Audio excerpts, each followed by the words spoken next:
If you're interested in finding out the battery cycle count on your iPhone, this can give you an idea of your battery's health and longevity. In today's video, we'll show you how you can find out your battery cycle count in 2 best ways. So without wasting any more time, let's get started. Solution 1. Open Setting, scroll down, tap Battery Health. Here, this will show you the cycle count.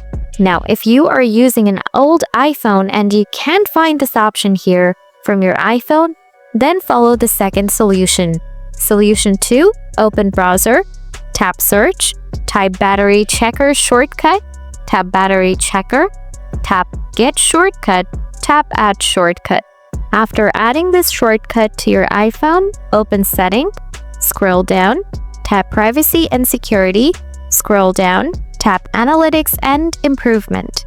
Tap Analytics Data, select your last analytics, tap Share icon, scroll down, tap Battery Checker from here.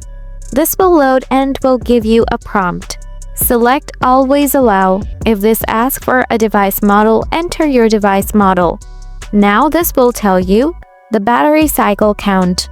By following these steps, you will be able to view the battery cycle count of your iPhone and better understand its health. Let me know if this guide was helpful or if you have further questions.